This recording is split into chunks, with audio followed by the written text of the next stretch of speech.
નમસ્કાર દર્શક મિત્રો, નેક્સસ ન્યૂઝમાં આપનું સ્વાગત છે। ગુજરાત સરકાર દ્વારા આગામી દિવસોમાં શાળા પ્રવેશોનો કાર્યક્રમ થવા જઈ રહ્યો છે, ત્યારે આમ આદમી પાર્ટીના ધારાસભ્ય ગોપાલ ઇટાલિયાએ સરકાર અને અધિકારીઓના આડે હાથે લીધા છે। તેમણે કીધું કે પ્રવેશોત્સવ પહેલાં પુસ્તક પ્રવેશો કરો। શાળાઓમાં હજુ પાઠ્યપુસ્તક નથી। શાળા શરૂ થયાના મહિનો થયો હોવા છતાં વિદ્યાર્થીઓના પાઠ્યપુસ્તકો નથી મળ્યા। શાળા પ્રવેશોત્સવના તાઇફા કરતાં પહેલાં શાળાઓમાં પુસ્તકો પહોંચાડો। બેગ વગરના ભણતર પછી હવે પુસ્તક વગરનું ભણતર। શાળા પ્રવેશોત્સવને રાષ્ટ્ર સેવાનું પ્લેટફોર્મ બનાવો। અધિકારીઓને જવાબદાર બનાવો। શિક્ષણ જ રાષ્ટ્ર નિર્માણનો પાયો છે, છતાં પુસ્તકો વિદ્યાર્થી રાહ જુએ છે। તો આવો આપણે સાંભળીએ ગોપાલ ઇટાલીએ આ બાબતને વધુમાં તેમણે શું કીધું। જૂનાગઢ જિલ્લાના કલેક્ટર સાહેબની અધ્યક્ષતામાં જિલ્લા ફરિયાદ સમિતિની બેઠક હતી અને એમાં ધારાસભ્ય તરીકે મારો એક પ્રશ્ન હતો કે આ જૂનાગઢ જિલ્લાની સરકારી શાળાઓને સરકાર તરફથી જે મફત પાઠ્યપુસ્તકો આપવામાં આવે છે એમાંથી કેટલા આવ્યા, કેટલા બાકી છે અને કેટલા ક્યારે મળશે। કેમ કે સરકારમાંથી તો દર વર્ષે કરોડો રૂપિયાનો ખર્ચો કરી પાઠ્યપુસ્તકો છાપવામાં આવે છે, અલગ અલગ વિષયના, ગણિત, ગુજરાતી, વિજ્ઞાન, પર્યાવરણ, ભૂગોળ જે આવતું હોય તે। બાલવાટિકાથી લઈ ધોરણ 12 સુધીના પુસ્તકો સરકાર છાપે છે।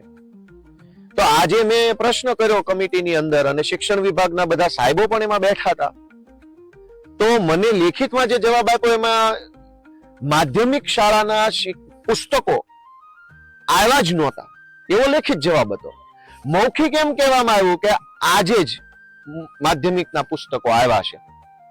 એટલે એક તો એ વાત થઈ કે આ શાળા ખુલી ગઈ અને મહિનો થવા આવ્યો પણ સ્કૂલમાં ચોપડા પહોંચ્યા નથી અને અધૂરામાં પૂરું। મેં એવો પ્રશ્ન પૂછ્યો આજે કમિટીમાં શિક્ષણ વિભાગના સાહેબોને, કલેક્ટર સાહેબની અધ્યક્ષતામાં મેં બેઠા હતા ત્યારે, કે બાલવાટિકા અને ધોરણ 1, ધોરણ 2 ના પુસ્તકો આવ્યા છે કે નથી આવ્યા? તો અધિકારીશ્રીએ કીધું કે ના, નથી આવ્યા।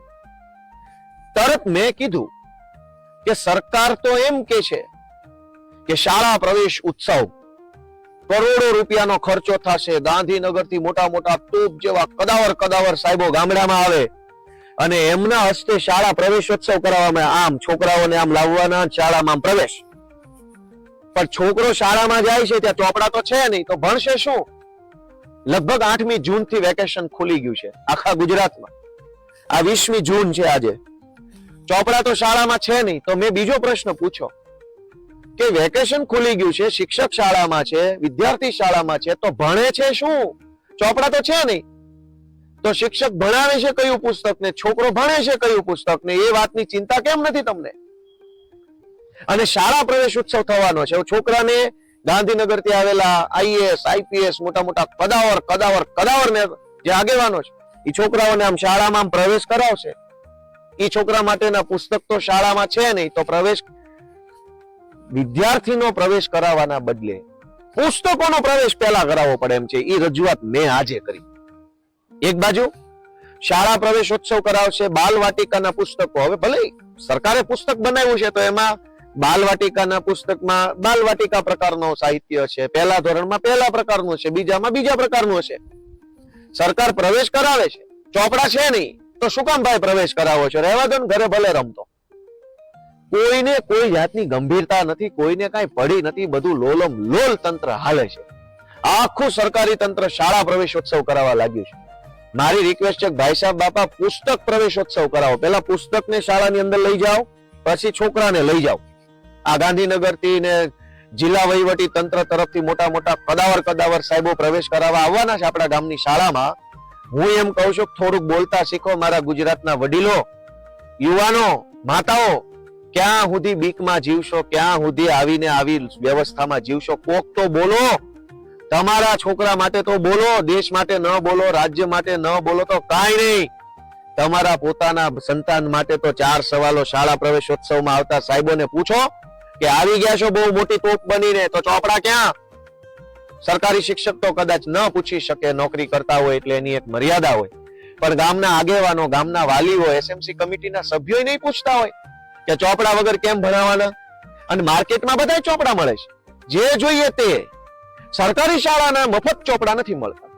તો શાળા પ્રવેશોત્સવમાં જેટલા મોટા મોટા સાહેબો તમારા ગામમાં આવે એને ભૂલ્યા વગર, ડર્યા વગર, શરમાયા વગર શિક્ષણના હિતમાં, કેમ કે શિક્ષણ જ રાષ્ટ્ર નિર્માણનો પાયો છે, શિક્ષણના હિતમાં કડક થઈને પ્રશ્ન પૂછી લેજો કે અમારા ગામની સરકારી શાળામાં પૂરતા ચોપડા આવ્યા છે કે નહીં, પહેલા એનો હિસાબ આપો, પછી પ્રવેશોત્સવના નામે તાયફા કરજો.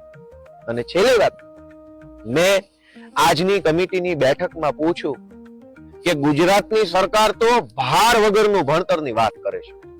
હવે આ બધા અધિકારીઓ ભેગા મળીને પુસ્તક વગરનું ભણતર ચાલુ કરાવી દીધું છે. 1 મહિનાથી શાળા ચાલુ છે, ચોપડા છે નહીં શાળામાં, તો ભણતર ભાર વગરનું કરવાનું હતું. એના બદલે આ લોકોએ નક્કી કર્યું ચોપડા જ નથી દેવા. ચોપડા દેશો તો ભાર લાગશે ને. લ્યો બોલો, કઈ બાજુ સરકાર કામ કરે, એ કઈ બાજુ એના અધિકારીઓ કામ કરે છે, આમાં શું દેશનું ભલું થાય? સરકારે ભાર વગરનું ભણતર કીધું, આ લોકોએ ચોપડા આપવાનું બંધ કરી દીધું. ચોપડા હશે તો થંભે થેલામાં ભાર લાગશે ને. લ્યો કરો હાથમ. આવા ને આવું બધું લોલમ લોલ તંત્ર ચાલે છે.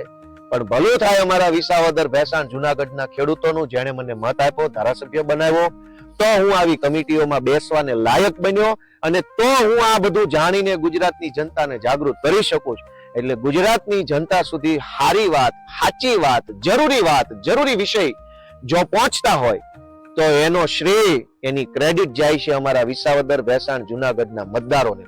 ગુજરાતના સૌ ગામડાઓમાં શાળા પ્રવેશોત્સવના તાઇફાની અંદર જિલ્લામાંથી કે ગાંધીનગરથી આવનારા સાહેબોને ચોપડા બાબતે પૂછો, ક્લાસરૂમ કેટલા ઘટે છે એ પૂછો, કોમ્પ્યુટરો કેટલા ઘટે છે એ પૂછો, દીકરીઓ માટેના ટોયલેટ કેટલા છે એ પૂછો, શાળામાં શિક્ષક કેટલા ઘટે છે એ પૂછો. તાઇફો કરવા જેટલા મોટા મોટા સાહેબ આવે છે ને, એને સવાલ પૂછતા થઈ જાઓ.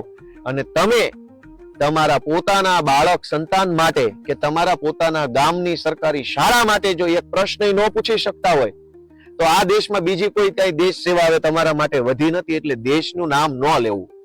દેશ સેવા એ જ છે કે તમારા ગામની સરકારી શાળામાં જે સાહેબો આવે છે ને, પ્રશ્ન પૂછો, એને જવાબદાર બનાવો, એકાઉન્ટેબલ અંગ્રેજીમાં, કે તમે અહીંયા મોટા સાહેબ થઈને આવી ગયા છો પ્રવેશ કરાવવા, તો બોલો આમાં કેમ શિક્ષક ઘટે છે, કેમ કોમ્પ્યુટર ઘટે છે, કેમ ટોયલેટ નથી, કેમ ગ્રાઉન્ડ નથી રમત ગમતનું, કેમ પુસ્તક ઘટે છે, કેમ પાણી ટપકે છે. આ પૂછો એ મોટી દેશ સેવા છે.